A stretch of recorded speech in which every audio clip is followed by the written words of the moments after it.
As the patient sat in the dental office lobby, the smells of mint toothpaste and cinnamon dental floss were thick in the air.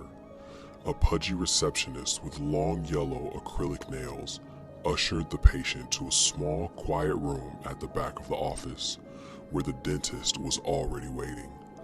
Dr. Blackwood was known for his community service, but something about him that day made the patient feel uneasy. He couldn't quite put his finger on it, but there was something off about the way Dr. Blackwood looked at him, something almost predatory. The procedure for this appointment was simple, just a routine cleaning. Dr. Blackwood started without warning, wedging the patient's mouth open. He poked and prodded with a razor-sharp tool that resembled a meat hook as he searched for soft cavities. At one point, the instrument slipped, gouging the patient in the gums and drawing blood. Dr. Blackwood apologized for this mishap after a smug grin and laughter under his breath. Soon, a tall, wiry dental assistant with stringy gray hair and lifeless eyes quietly crept into the room. The assistant seemed to be hiding something behind her back, concealing it from the patient. Dr. Blackwood tapped the patient, distracting him, and jammed a gas mask over his nose and mouth. Dr. Blackwood's assistant turned the pressure of the gas up to 100%, leaving the patient unable to breathe comfortably.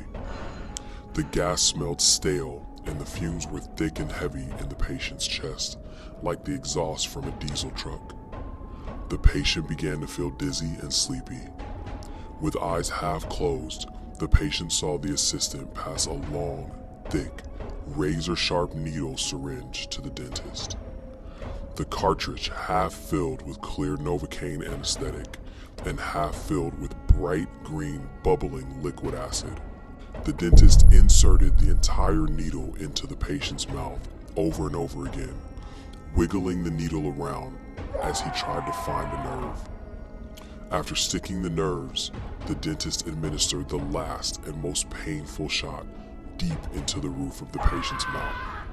The patient began to struggle for freedom, only to realize that the assistant had strapped his arms and legs down to the chair with thick, heavy rope. As he dozed off, the patient noticed that the rope was covered with blood splatter, like it had been used for this sadistic purpose before. The patient opened his eyes as he slowly began to awaken. He was unable to move or speak. The dentist was on top of him with a knee in his chest and a grotesque blood-covered instrument in his hand. After summoning his dental assistant for a crowbar-shaped tool, the dentist went back in. The patient could feel the dentist working on his mouth, pulling out each tooth one by one. He wanted to scream and fight back, but the gas had made him weak and groggy. He could hear the sound of his own teeth being pulled. There was loud crunching and cracking as they were extracted from his gums. The acid was dissolving the bone, making it easier to twist each tooth out. The dentist threw each tooth in a filthy, deep stainless steel surgical bowl. His cold, rough hands moved quickly as he cleanly sliced through the soft gum tissue and bone. When the dentist had completed his twisted dental work, he used a blade and sliced off a piece of the patient's tongue, handing it to the ungloved dental assistant, who carried it like a prized possession to a nearby sink.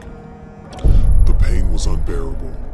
The patient found himself lying on the floor, struggling to breathe. He reached his hand up to his mouth to find that almost all of his teeth had been pulled, and he could taste the metallic blood pooling in his mouth. As the patient looked around for an escape, he noticed shelves with liquid-filled glass bottles. Each bottle contained extracted teeth and a piece of white tape with a date scribbled on it. The patient soon realized that Dr. Blackwood had been preying on unsuspected patients for years, and that he was just the latest in a long line of victims. The patient's mind raced as he tried to understand how something like this could happen, how a supposed professional could be a monster in disguise. The patient would soon succumb to the pain and the loss of blood. As he bled out, he took his last gasping breath. his only wish that he could alert the authorities about the brutal practices of Dr. Blackwood. But a dead man tells no tales. To this day, Dr. Blackwood still practices at his dental office, always on the lookout for the next unsuspecting victim to add teeth to his foul collection.